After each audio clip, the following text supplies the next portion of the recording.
So our last speaker for this session is Prashant Mehta from Illinois, and he's going to be talking about mean field game modeling for epidemics. So I want to begin by thanking the organizers for organizing this wonderful symposium and for inviting me to be part of it. Excited to be here. So this is joint work with a number of co-authors, students at Illinois. Eric Melling is here, and he presented a poster which provided an overview of our project. Also, Carolyn gave a talk this morning. But this work is a little bit of a spin-off that arose after the C3.ai project had concluded, and this is relatively new. And this is also joint with Professor Tamer Bashar and Matthew West, both colleagues at Illinois. So the goal of our project was decision-making in epidemic modeling. And broadly speaking, there are two types of decision-making that goes on. So the first type of decisions are the decisions that are made by a centralized planner. So examples of these are lockdown measures or mask mandates, etc. The second type of decisions are the decisions that are made by large number of agents in a large heterogeneous population. So these are decisions that are made by individuals. And this is the focus of our more recent work and the subject also of this talk. So for the purposes of mathematical modeling, we abstract the decision variable for a single agent in terms of its contact rate parameter. We refer to it as the control input, denote it as U of t. So at each time, U of t takes a value between 0 and 1. So 0 means that the agent is isolated, and 1 means that the agent is active, normally interacting with the population. And then the questions are, 1, how does an agent choose its UT? And then 2, how does this choice affect the evolution or the propagation of disease in a large heterogeneous population? Now, I must say that these are aspirational questions in some ways, they're aspirational goals. I will provide some of our results for the context of disease modeling. But really, these are important questions not only for epidemics, but also for a wide variety of other scenarios as well. So before I get into the modeling aspect of it, it's helpful to talk about an ideal case. So we have a population of n agents, where n is large. And I like to think that each agent's decision making is a function of agent's rationality and information. So in the ideal case, an agent is perfectly rational and has perfect information. So unfortunately, such agents cannot be found on planet Earth, but apparently these beings exist on planet Vulcan. So on the planet of Vulcan, each agent has perfect information. So that's why they know their epidemiological status right away. And they also are perfectly rational.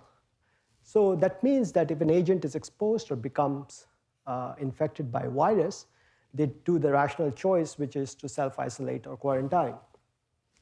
So the consequence of these two things is that a susceptible agent who is not infected can go about the normal business. Because it can count on everybody else, all the other agents, having perfect information and making rational choices based upon this information. So the consequence of this is that there is no epidemic on planet Vulcan, which is not very interesting, because on planet Earth, we have an epidemic, and we have agents who have various degrees of rationality and information structure, which guides this decision making. So in our paper, we require our agents to be perfectly rational, and that means that requires some mathematical definitions, which will be the part of the next two slides. So we require agents to be perfectly rational, but we allow our agents to have less than perfect information. And we would like to understand what that means in the context of individual decision making, in the context of the two questions that I asked. And then the key mathematical framework that we work within is this framework of mean field games, where the key idea is that you replace the effect of the crowd in terms of its mean field. So think about wisdom of crowds or madness of crowds.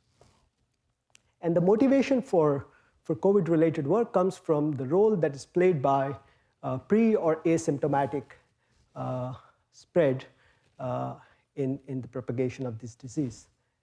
Where a rational agent, just because it does not know its status, its own disease status, can become an unwitting carrier of the disease. So mean field games is a literature which goes back about 20 years since its inception. And after the COVID-19 pandemic, there have been a number of sort of growing literature of people who are looking to apply these kind of models to study various aspects of epidemic, and here is some partial reference on that. So let's begin with the mathematical modeling. So there are two steps to modeling. So the first step is to model the dynamics of a single agent. So we model the dynamics of a single agent as a Markov process.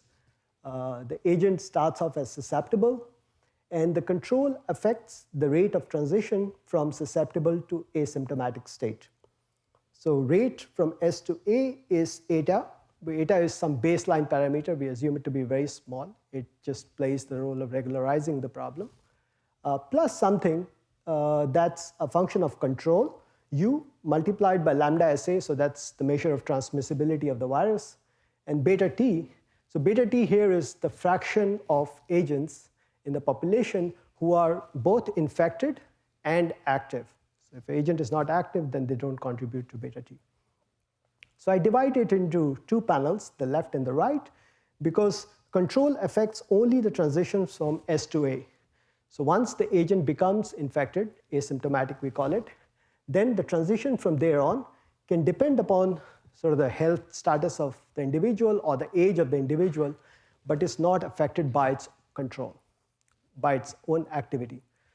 But of course, if an agent is active while being infected, then it can affect the beta, and so it can hurt others.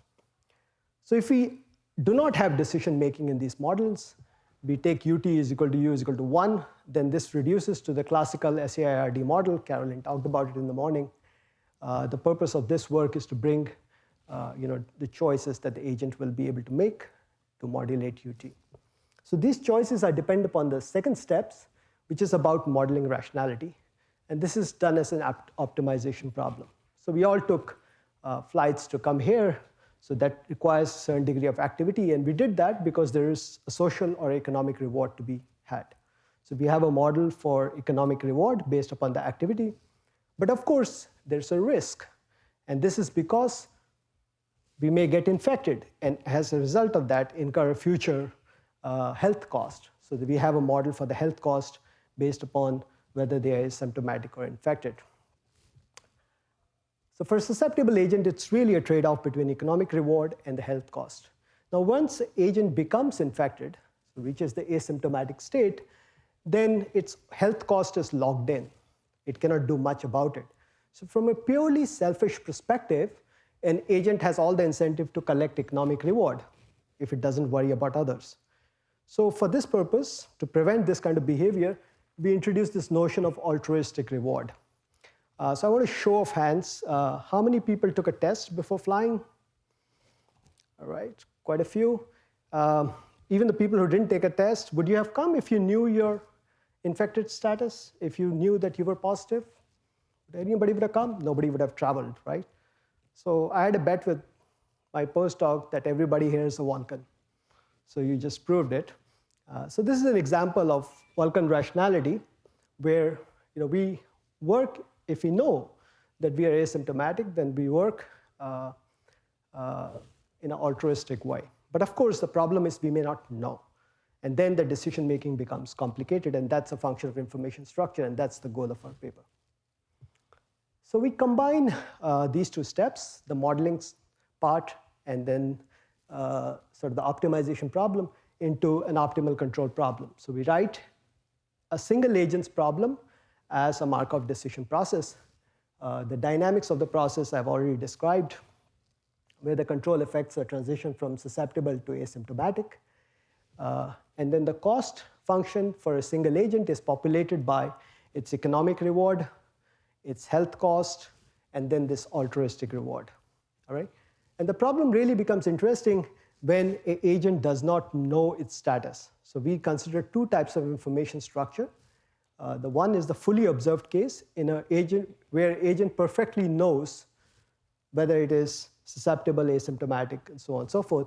And then the other case, which is the more interesting case, is where the agent only knows when it enters the infected state. So think of infected state as an infected symptomatic state, or infected agent goes and gets a test and which reveals itself to be infected.